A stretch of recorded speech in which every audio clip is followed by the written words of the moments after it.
Hello everyone, welcome to our channel Morning Star. आज है 6 नवंबर और हम लोग फूल पत्ती वाली क्लास का रिवीजन करेंगे। आज की क्लास में हम लोग 10 महत्वपूर्ण प्रश्नों का रिवीजन करेंगे जो कुमार गौरव से द्वारा कराए जाते हैं। इसके साथ ही ललन टॉप बातें जिसमें हम लोग स्ट्रेटेजी के क्वेश्चन करेंगे। तो आप लोग वीडियो क्लास तक बने रहिए और आप लोग इसकी पीडीएफ हमारे टेलीग्राम चैनल से डाउनलोड कर सकते हैं, जिसका लिंक आप लोगों को वीडियो के डिस्क्रिप्शन में मिल जाएगा। और डेली करंट अफेयर्स की क्विज करने के लिए टेलीग्राम चैनल जरूर ज्वाइन करें। तो शुरू करते हैं। आज का पहला प्रश्न है, हाल ही में आरबीआई ने किसे कार्यकारी निदेशक नियुक्त किया है? तो रिजर्व बैंक ऑफ इंडिया ने अभी हाल ही में कार्यकारी निदेशक नियुक्त किया है। किसे किया है? तो मनोरंजन मिश्रा को हाल ही में कार्यकारी निदेशक नियुक्त किया है। तो याद रखेंगे, मनोरंजन मिश्रा को किया है। रिजर्व बैंक ऑफ इंडिया की स्थापना कब होती है? तो 1 अप्रैल 1935 को इसकी स्थापना होती है। और किस एक्ट के तहत? तो 1934 के एक्ट के तहत जो है आरबीआई की स्थापना होती है। यंग हिल्टन कमीशन की सिफारिश पे होती है। और जो आरबीआई के जो पहले गवर्नर बनते हैं वो कौन बनते हैं? तो ओसबॉर्न स्मिथ जो है बनते हैं पहले गवर्नर। और पहले भारतीय गवर्नर कौन बनते हैं? तो वो बनते हैं सीडी देशमुख जो है पहले भारतीय गवर्नर बनते हैं। और वर्तमान में जो है 25वें गवर्नर वो कौन है? तो शक्तिकांत दास जी है जो है वर्तमान में गवर्नर हैं। तो याद रखेंगे।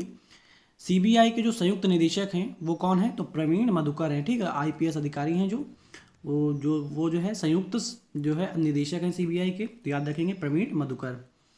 सीबीआई का कार्मिक मंत्रालय के जो है ये अधीन आता है। तो याद रखेंगे, जो सीबीआई है वो किसके अधीन आता है? तो कार्मिक मंत्रालय के अधीन आता है। ये जो है मनोरंजन मिश्रा की इमेज है, आप लोग देख सकते हैं। आगे देखते हैं ललन टॉप बातें।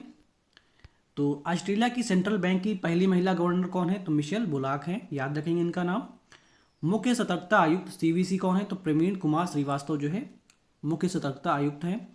सीबीआई के निदेशक कौन है? तो प्रवीण सूद जो है सीबीआई के निदेशक हैं। नए कानून मंत्री कौन बनाए गए हैं भारत के? तो वो बनाए गए हैं अर्जुन राम मेघवाल। तो इन सभी लोगों का नाम याद रखेंगे आप लोग। नेक्स्ट क्वेश्चन है हम लोगों का, हाल ही में यूएनईपी ने चैंपियंस ऑफ द अर्थ पुरस्कार 2023 से किसे सम्मानित किया है? तो यूएनईपी ने चैंपियंस ऑफ द अर्थ पुरस्कार से जोसेफिना बेलमोंटे जो फिलीपींस की हैं उन्हें जो है सम्मानित किया है चैंपियंस ऑफ द अर्थ पुरस्कार से। तो याद रखेंगे इनका नाम जोसेफिना बेलमोंटे। ठीक है, कहाँ की हैं? तो फिलीपींस की हैं। ये इनकी इमेज है जोसेफिना बेलमोंटे की। और उसके बाद में कौन है? तो दूसरे हैं वो हैं पेडाको एलन पुर्तगाल के हैं। और ब्लू सर्कल चीनी कंपनी है। जोस मैनुअल मोलर ये क्या है? तो स्पेन की है कंपनी। वैज्ञानिक और औद्योगिक अनुसंधान परिषद ये कहाँ है? तो ये दक्षिण अफ्रीका में स्थित है। तो याद रखेंगे इन सभी चीज़ों के बारे में। तो याद रखेंगे चैंपियंस ऑफ द अर्थ पुरस्कार जो है जोसेफिना बेलमोंटे को प्रदान किया गया है जो फिलीपींस की हैं। और जो पुरस्कार देने की शुरुआत कब होती है? तो 2005 से ये पुरस्कार देने की शुरुआत होती है। और ये जो है यूएनओ का सर्वोच्च जो है पर्यावरण पुरस्कार होता है। तो ये भी याद रखेंगे। और यूएनईपी की स्थापना कब होती है? तो 5 जून 1972 को यूएनईपी की स्थापना होती है। कहाँ पे? इसका हेडक्वार्टर है नैरोबी केन्या में। और यूएनईपी का फुल फॉर्म क्या होता है? यूनाइटेड नेशन इन्वायरमेंट प्रोग्राम जो है इसका फुल फॉर्म होता है। आगे देखते हैं कोप 27। तो कोप 27 कहाँ पे होता है इसका आयोजन? तो शर्म अल शेख मिस्र में जो है इसका आयोजन होता है। कोप 28 का आयोजन यूएई में। इकोलॉजी शब्द किसने दिया है? तो अर्नेस्ट हैकल ने जो है इकोलॉजी शब्द दिया है। और इकोसिस्टम किसने दिया है? तो इकोसिस्टम जो है टेंसनेल ने दिया है। रेड डेटा बुक कौन जारी करता है? तो आईयूसीएन जो है रेड डेटा बुक जो है जारी करता है। ये भी याद रखेंगे। नेक्स्ट क्वेश्चन हम लोगों का, हाल ही में व्हाइट हाइड्रोजन के भंडार की खोज कहाँ हुई है? तो व्हाइट हाइड्रोजन के जो भंडार की खोज हुई है वो फ्रांस में की गई है। जमीन से 1250 मीटर जो है नीचे जो है व्हाइट हाइड्रोजन की खोज की गई है। जो व्हाइट हाइड्रोजन क्या होता है? तो प्रदूषण रहित जो है हाइड्रोजन होता है जो ग्रीन हाउस गैस का जो है उत्सर्जन नहीं करता है। ठीक है, तो याद याद रखेंगे आप लोग, ये प्रदूषण रहित हाइड्रोजन है जो ग्रीन हाउस गैस का उत्सर्जन नहीं करता है। फ्रांस की राजधानी क्या है? तो फ्रांस की राजधानी है पेरिस जो सीन नदी के किनारे स्थित है। तो जो फ्रांस के वैज्ञानिक हैं वो जो है वहाँ पे फ्रांस में पेट्रोलियम की खोज के लिए गए थे, जहाँ पे उन्हें जो है वाइट हाइड्रोजन जो है प्राप्त हुआ है। तो याद रखेंगे। यूनेस्को का हेडक्वार्टर कहाँ है? तो पेरिस फ्रांस में यूनेस्को का हेडक्वार्टर है। और इंटरपोल का हेडक्वार्टर कहाँ पे है? तो लियोन फ्रांस में इंटरपोल का हेडक्वार्टर है। अक्रिय गैस कौन सी होती है? जो अक्रिय गैस को शून्य गैस या नोबेल गैस भी कहते हैं। तो याद रखेंगे, जो 18वें वर्ग में पाई जाती हैं गैसें उन्हें अक्रिय गैस कहते हैं। हीलियम, नियान, आर्गन, क्रिप्टॉन और जिनोम जो है ये जो है अक्रिय गैस हैं। तो याद रखेंगे। और ये है वाइट हाइड्रोजन। नेक्स्ट क्वेश्चन हम लोगों का, हाल ही में विश्व सुनामी जागरूकता दिवस 2023 कब मनाया गया है? तो विश्व सुनामी जागरूकता दिवस 5 नवंबर को मनाया गया है, तो याद रखेंगे। और ये विश्व सुनामी जागरूकता दिवस की जो मनाने की शुरुआत होती है वो 2016 से इसकी शुरुआत होती है।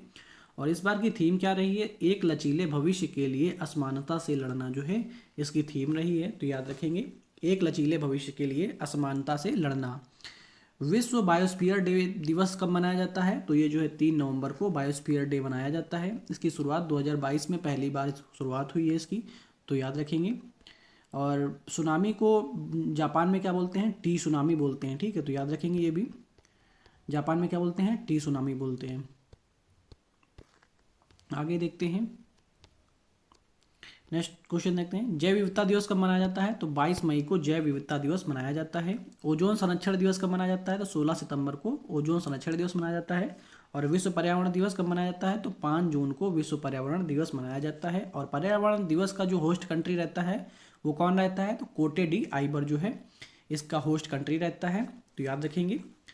और विश्व पृथ्वी दिवस कब मनाया जाता है? विश्व जल दिवस कब मनाया जाता है? आप लोग कमेंट करके बताइए। नेक्स्ट क्वेश्चन हम लोगों का, हाल ही में भारतीय वायुसेना ने पूर्वी आकाश अभ्यास का आयोजन कहाँ किया है? तो पूर्वी आकाश अभ्यास का जो आयोजन है वो शिलांग के मेघालय में जो है इसका आयोजन किया गया है, तो याद रखेंगे। पूर्वी आकाश अभ्यास कहाँ पे हुआ है? शिलांग मेघालय में। और ये किसके द्वारा किया गया है? तो इंडियन एयरफोर्स के द्वारा जो है पूर्वी आकाश अभ्यास का आयोजन हुआ है। वायु शक्ति की जो क्षमता है उसकी जांच के लिए जो है ये अभ्यास किया गया है वह, तो याद रखेंगे एयरफोर्स की जो है अपनी शक्ति की जांच करने के लिए जो है किया गया है।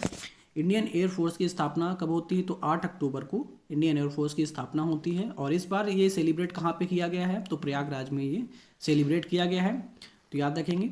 असम राइफल्स का हेडक्वार्टर कहाँ पे है? तो शिलांग में है। उत्तर पूर्वी परिषद का हेडक्वार्टर कहाँ पे है? तो ये भी शिलांग में है, तो याद रखेंगे। ये है Purvi Akash exercise in north east by air force, ठीक है। आगे देखते हैं, हरिमो शक्ति अभ्यास किसके मध्य होता है? तो भारत और मलेशिया के बीच में हरिमो शक्ति अभ्यास होता है। काजिंद अभ्यास भारत और कजाकिस्तान के बीच में होता है। चेरी ब्लॉसम फेस्टिवल शिलांग के साथ में होता है, शिलांग मनाता है ये।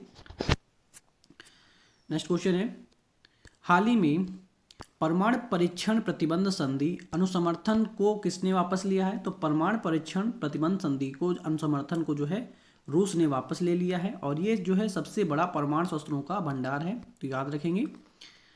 भारत के जो 2 पड़ोसी देश हैं, कौन? चीन और पाकिस्तान, ठीक है, जो परमाणु संपन्न देश हैं। और दोनों के साथ जो है विवाद इसलिए साइन नहीं किया है इस पर, तो याद रखेंगे। तो चाइना और पाकिस्तान ने जो है इस पर साइन नहीं किया है। रूस की राजधानी क्या है? तो रूस की कैपिटल है मॉस्को। और रूस की मुद्रा क्या है? तो मुद्रा यहाँ पे चलती है रूबल।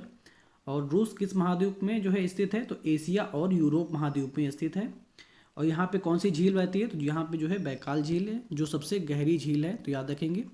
ये रहा आप लोगों का रूस, जो एशिया और किस में पड़ता है? यूरोप में पड़ता है, ठीक है, तो दोनों में पड़ता है, तो याद रखेंगे। नेक्स्ट क्वेश्चन देखते हैं,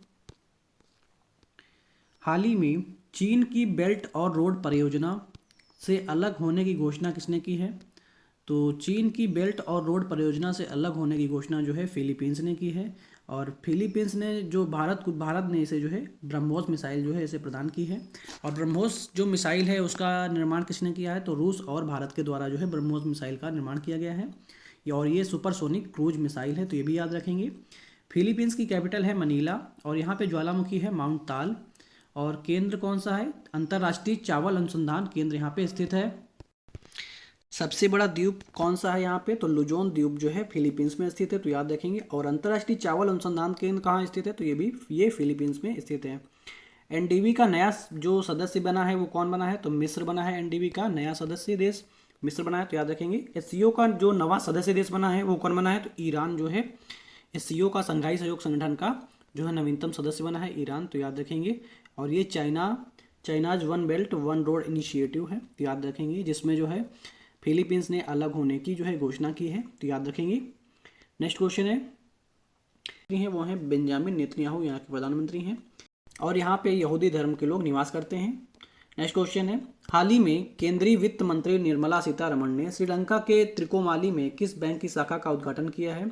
तो त्रिकोमाली में निर्मला सीतारमण ने स्टेट बैंक ऑफ इंडिया का जो है 5वीं ब्रांच का जो है उद्घाटन किया है, तो याद रखेंगे। और नाम 200 सम्मेलन की जो है चीफ गेस्ट कौन रही है, तो वो निर्मला सीतारमण नहीं है।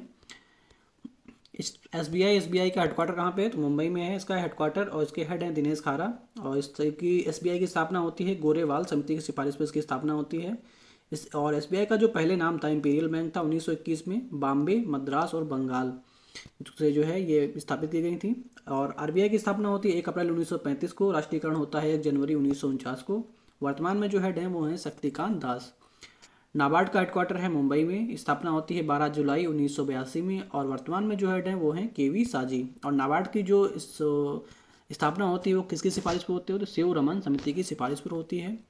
हाल ही में चर्चा में रही ICBM मिनुटमैन 30 का संबंध किससे है, तो मिनुटमैन 30 का संबंध अमेरिका से है। और ये जो मिनुटमैन 30 है ये इंटरकॉन्टिनेंटल बैलिस्टिक मिसाइल है, जो एक महाद्वीप से दूसरे महाद्वीप के अंदर जो है वार कर सकती है, जिसकी रेंज कितनी बनाई गई है, 6000 किलोमीटर की रेंज होने वाली है। निर्माण किसने किया है, तो बोइंग कंपनी ने इसका निर्माण किया है। ब्रह्मोस ये जो है भारत की मिसाइल है, और ये इसका निर्माण जो है भारत और रूस के द्वारा किया गया है। नूरी मिसाइल साउथ कोरिया की मिसाइल है। नूर मिसाइल, फतेह मिसाइल और खैबर मिसाइल, इसका जो परीक्षण किया है वो किसने किया, ईरान ने। जिरकॉन मिसाइल रूस की है। गौरी अबाबिल मिसाइल ये है पाकिस्तान की।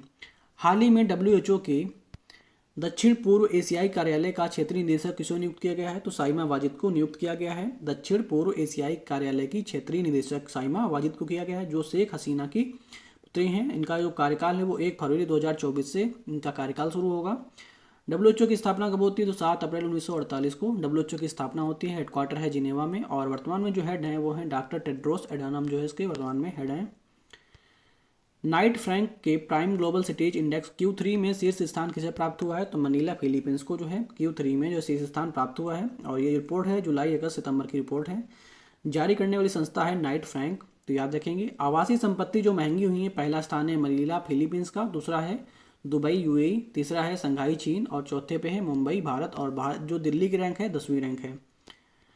हाल ही में दूसरा वर्ल्ड फूड इंडिया का शुभारंभ कहाँ हुआ है, तो नई दिल्ली भारत मंडपम में इसका जो है शुभारंभ हुआ है।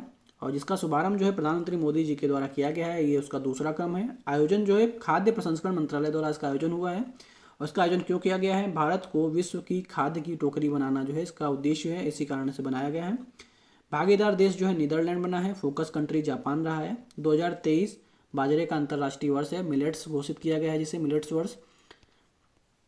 हाल ही में पहला अंतर्राष्ट्रीय क्रूज लाइनर कोस्टा सेरेना का घरेलू परिचालन कहाँ प्रारंभ हुआ है, तो इसका जो घरेलू परिचालन है मुंबई में प्रारंभ हुआ है। क्रूज सर्विस को बढ़ावा देने की उदार नीति कौन सी है, तो कोस्टा सेरेना है। जहाज रानी मंत्रालय किसका, उसके मंत्री कौन है, तो सर्बानंद सोनोवाल जो है इसके मंत्री हैं। हाल ही में चर्चा में रहे इनकोर ऐप का संबंध किससे है, तो निर्वाचन आयोग से इसका संबंध है, जिसमें ये एक एप्लीकेशन है जिसमें उम्मीदवार और चुनाव प्रबंधन के लिए जो है एप्लीकेशन का निर्माण किया गया है। और इस ऐप में शपथ पत्र, चुनाव चिन्ह, मतगणना, कौन चुनाव जीता, सारी जानकारी जो है इस एप्लीकेशन में प्राप्त होने वाली है। सी विजिल ऐप ये इलेक्शन कमीशन द्वारा लॉन्च किया गया है। और चुनाव आइकन कौन बनाए गए हैं, तो राजकुमार राव जो है चुनाव आइकन बनाए गए हैं। हाल ही में डॉक्टर पुनीत राजकुमार हृदय ज्योति योजना किसने प्रारंभ की है, तो कर्नाटक गवर्नमेंट के द्वारा जो है पुनीत राजकुमार हृदय ज्योति योजना प्रारंभ की गई है। जो हार्ट अटैक से पीड़ित लोग हैं उनकी हेल्प जो है प्राप्त होगी इनको इससे। और गारंटी बजट पेश करने वाला राज्य वो है कर्नाटक। और यहाँ के जो CM हैं वो हैं सिद्धारमैया। मोहम्मद शमी बने वर्ल्ड कप में भारत के लिए सर्वश्रेष्ठ विकेट लेने वाले गेंदबाज। राष्ट्रपति ने संविधान के अनुच्छेद 310 के तहत सामरिक बल में तैनात सेना के मेजर को जो है पद से बर्खास्त किए हैं, तो याद रखेंगे। आई होप आप लोगों को वीडियो पसंद आया होगा। वीडियो पसंद आया हो तो हमारे चैनल मॉर्निंग स्टार को लाइक करें, सब्सक्राइब करें और बेल आइकन को प्रेस कर लें और वीडियो को ज़्यादा से ज़्यादा शेयर करें। और आप लोग इसी PDF हमारे टेलीग्राम चैनल से डाउनलोड कर सकते हैं, जिसका लिंक आप लोगों को वीडियो के डिस्क्रिप्शन में मिल जाएगा। इसके अलावा आप लोग यहाँ से भी क्लिक करके जो है टेलीग्राम चैनल ज्वाइन कर सकते हैं। टेलीग्राम चैनल पे आप लोगों को डेली करंट अफेयर्स की क्विज का भी उसमें आप लोग क्विज कर सकते हैं और डेली PDF भी डाउनलोड कर सकते हैं और वीडियो की अपडेट्स भी उसमें पा सकते हैं। Okay, thank you guys.